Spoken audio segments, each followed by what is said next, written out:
West Midlands MEP, who's openly lesbian, claims that homophobia is a problem across all political parties in the UK. But now Nikki Sinclaire, who used to represent UKIP, of course, fell out with the party, now serves as an independent MEP. She was also declared bankrupt before her political career, and she's had her differences with the current leader of UKIP, Nigel Farage. Here is Nikki Sinclaire back in again, conversation with BBC WM special correspondent Steve Dyson. You stood originally, of course, as an MEP for UKIP, and I want to go back to something which was once claimed on TV. Nigel Farage, the leader of UKIP, once claimed on TV that you had failed to declare that you had been yourself declared bankrupt in 2005 when you first stood as an MEP in 2009. What's the background to this allegation, and were you involved in any cover-up? Well, first of all, I didn't fail to declare it. It was known in the party, and I have written confirmation. The party secretary, who's at the time, well, when Nigel Farage made that claim, and who was the party secretary during the European elections of 2009, was Michael Zuckerman, who happened to be my solicitor at the time. Right. So he was obviously aware of it. And also that the press department knew about it, and I've got written confirmation that they were fully aware about it. So unfortunately, Nigel Farage and he's made a habit again recently, he loves going on television attacking his colleagues. You know, I don't wish to attack Nigel. He's a fantastic speaker.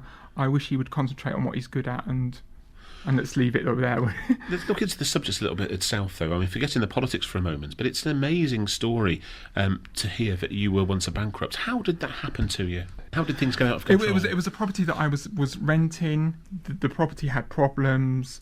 I was complaining about the problems. Landlord-tenant dispute got out of hand. It should have been nipped in the bud. Had I probably followed my instincts, I would have nipped it in the bud. Yes, it would have cost me a few £1,000s over and done with. But I listened to a lawyer who said I had a really good case, spent a lot of money, and then before I knew it, it had just blown up in my face and I owed tens of thousands. At that time, it was awful. It feels like you're losing control of your life. But because of the new bankruptcy laws, the Enterprise Act, they changed the nature of bankruptcy in this country. They wanted to make it so, yes, people make mistakes, people get caught out, but this bankruptcy is a good system of actually wiping the debts clean and starting again.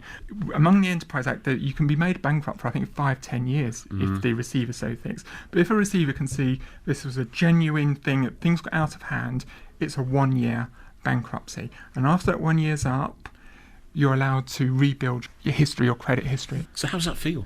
Well, originally it was liberating because obviously it was a relief of all the stress because there's a few months of stress there. Yes. So immediately it's like, but I suppose as the months go on, you realise, hang on a second. Yeah, and then you just look forward. How much debt did you have? Do you know, actually, to be honest with you, I can't remember. I think it was a total of about 30-something thousand. How do you bounce back from that? Work. You work and you get your head down and you just move on, and you know that you've made a mistake, but you can either sit there or feel sorry for yourself and go, isn't life terrible, I've been not, or you can go, actually, let's move on. Let's learn from this. You now, as an independent MEP, I understand your main focus currently is a petition for a European referendum. Why is this, and what drives you with that? Well, this is the focus, as I said right in the beginning, why I got involved and probably left the Conservatives behind, because I think they should have given us a referendum on Maastricht. Don't forget, we joined the EEC without a referendum. The Conservative Manifesto of 1970 was to negotiate, nothing more. So therefore, there was not a mandate to bring us into the EEC. The Labour Party gave us a referendum in 1975, but that was just a trading bloc. But I've looked at all the paperwork, and it just talks about a trading agreement, nothing more. And of course, it's become something completely different. You know, they basically tell us what to do. The ECJ is far more supreme than our Supreme Court. They make 75% of our laws, £48 million a day. And I just think, you know, no one my age or under the age of 54 has ever had a say about this. And we're European Union citizens, which takes primacy over our British citizenship. And I think it's about time the British people had a say on that. I was elected, yes, under the UK Independence Party, but we also had something else on the ballot paper, only in the West Midlands. We put say no to the European Union.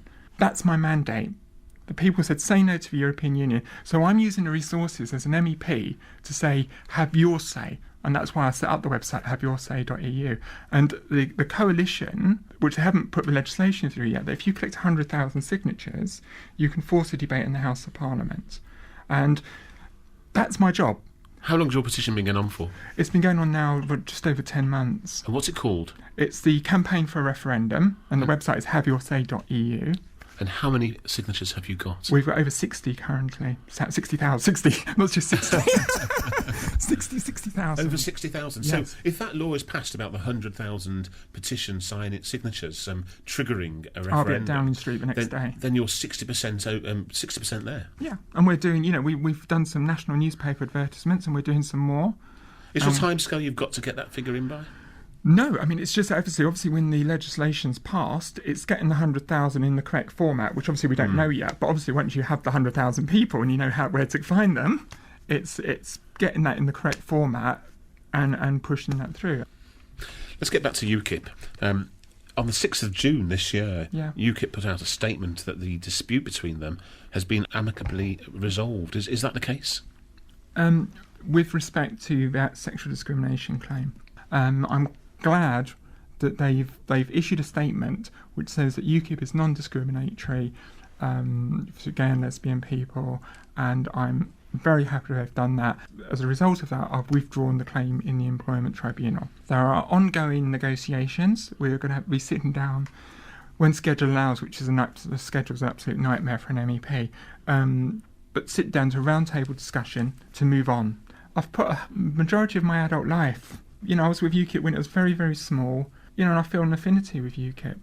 But I also felt an affinity with the Conservative Party prior to that. So do you hope that you'll take the whip again of UKIP? There's an option now. When I say I hope, it would be nice, and it would be nice, but, I left the Conservative Party because it diverted from its principles.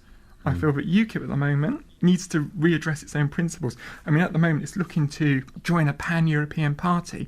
Well, how can you talk about an independent Britain when you're joining a pan-European... I mean, that's part of the European Union, isn't it? Wanting... it has a parliament, it has a president, etc., an army, a police force, and now it wants pan-European parties. These long-running disputes within the party, surely they detract from what UKIP MEPs should be doing. Absolutely. Actually representing constituents' views in European Parliament.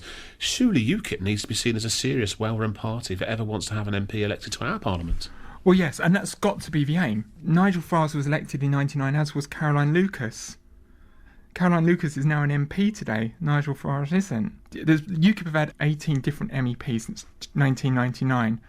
Nigel has fallen out with half of those. He's fallen out with 72 MEPs. Should he step aside as leader? 72 out of the NEC. Should he step aside as leader? I think as leader of the party.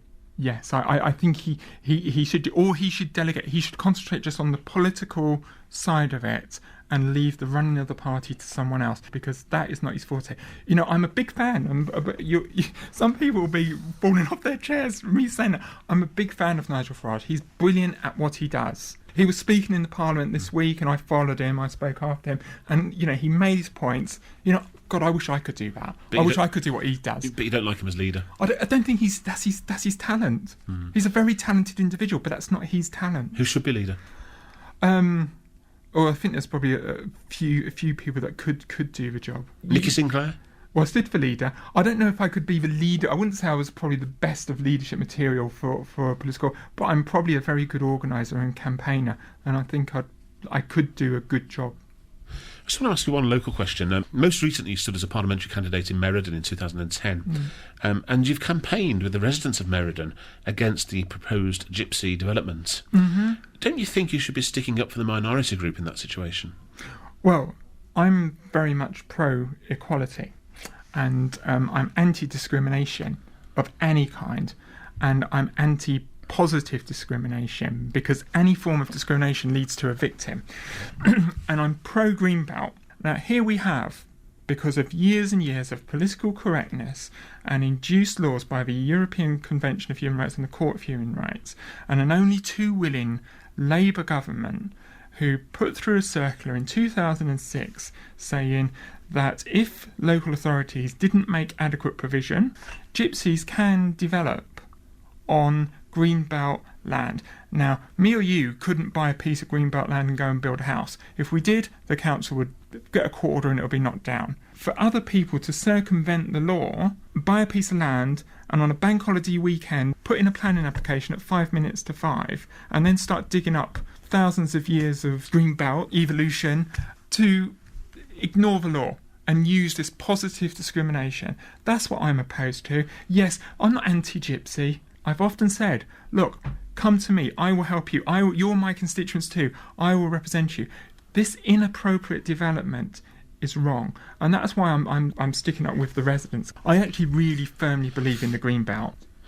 Nikki, you've had quite an interesting career so far. You've been an MEP for a couple of years now. You've had ups and downs of UKIP, and you're hopefully sorting those out. What's planned in the future for Nikki Sinclaire? I'm going to carry on. I'm going to do the full 5 years. I'm going to continue to represent the people of the West Midlands, who I consider as my employers. I feel really that I answer to them, and I'm really happy to do programs like this. And many people just come up and say, "Oh, thank you very much." And I can't tell you the feeling that's inside of it feels really good. I'll be 40, or about 45, 46 for the next European elections. I would hope to stand again.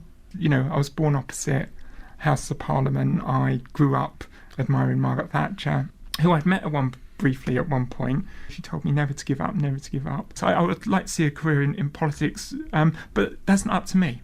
It's up to the electorate. And if at the end of these 5 years people want someone else, fine, and it's up to the electorate.